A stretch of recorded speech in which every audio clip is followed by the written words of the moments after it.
si Sir Robin, may masasabi tungkol sa pagtakbo. Ito, gusto ko tong manalo, ha.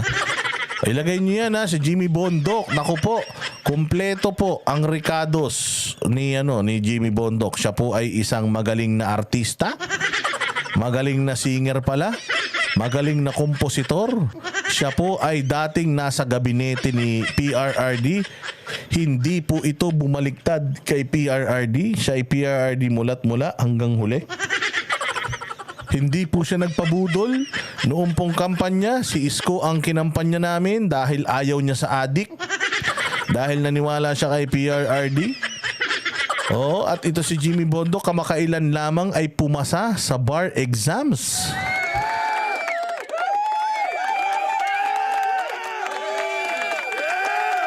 Oh, so kung puso at isip, alam natin may laman itong tao na to. At yung puso nito para sa Pilipinas, tingnan nyo yung mga kanta niya. Yung mga kanta niya para sa Pilipinas, talaga namang mai-inlove ka. Oh, kaya ito, bakit daw kasama si Jimmy Bondoc sa line-up ni PRD sa PDP? Ayan na, pasok, Senator Robin. Sir, on the pagtakbo po ni Jimmy Bondoc po, gaano makakatulong ito sa partido at the same time, kayo that will lead the campaign po? Kumusta po yung PDP laban po with sa Attorney Jimmy Bondoc as additional po sa senatorial slate? Una, si Atty. Jimmy Bondoc ay personal choice ni Pangulong. Tayo na matindi. Personal choice ka ni PRRD. Pucha, matindi yun. Ibang klase yun. Maniwala kayo. Siya ay personal choice. Naku, sana lang talaga matulungan natin si Jimmy Bondoc sa buong Pilipinas maipakilala. Kasi I'm sure na tayo na mga DDS, kilala natin siya. And I hope iboto natin siya lahat. Ang problema natin, yung mga malalayong probinsya dito sa Pilipinas. Sana may sa pamamagitan ng inyong pagla-like at pag-share ay may matulungan natin si Jimmy Bondoc na makilala sa buong Pilipinas. Una yun. Pangalawa, yung plataforma May echo na naman. Kanina wala nang echo yan, ah. Bakit may echo na naman? Atty. Jimmy Bondoc ay ang plataforma ng PDP naman. Yan yun na, inayos ko na yung kanina. Oh, sige na, pagtsagaan nyo na lang. At yun po ay ang federalismo, parliamentaryo, pati po yung kanyang plataforma sa ekonomiya, peace and order, lahat po yun.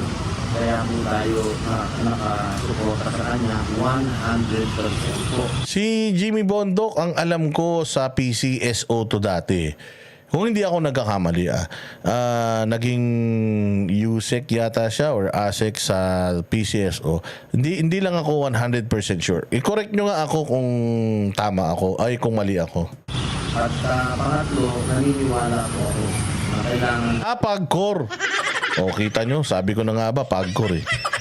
O, kita mo, hindi ko pa alam yung yung sinasabi ko. So, PAGCOR, kaya hindi ako sigurado, kaya humingi ako tulong sa inyo eh. O, kasi pag sigurado ko, hindi ako hingi ng tulong sa inyo. So, sa PAGCOR, siya ay taga PAGCOR, imagine. O, ang sagot ng ng mga PAGCOR, hawak ng PAGCOR is yung mga kasi-kasino, ha, kita mo naman. Walang corruption nun sa kasi-kasino. Oo, nung sila ang tawag dito ang nagpapalakad.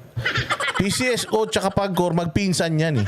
Oh, pero sa PAGCOR siya, PAGCOR. natin ang tunay na abogado sa Senado.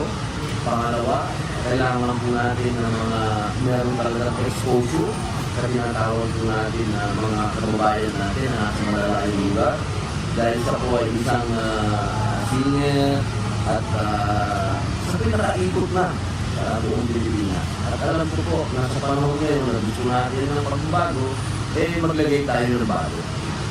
Sir, the possibility na, may possibility pa ba for another Duterte in the Senate slate po? Ay, hindi po ako tinitigil magdasal gabi-gabi. Talagang ang pangarap ko po, lalo na po nung nabasa ko na kakandidato na ng mayor ang ating dating Pangulo, sabi ko siguro ito na ang tiyak. Baka Ayan o, sabi ramdam daw yung sincerity sa kanya na gusto magsilbi, sabi ni Mayor. Kaya gusto nila si Jimmy. Hindi, totoo talaga yan, ma'am. Si Sir Jimmy, ano namin yan, na-meet na namin yan, nakausap na namin yan, nakasama na namin yan. Talagang para sa bayan yan. Maniwala kayo.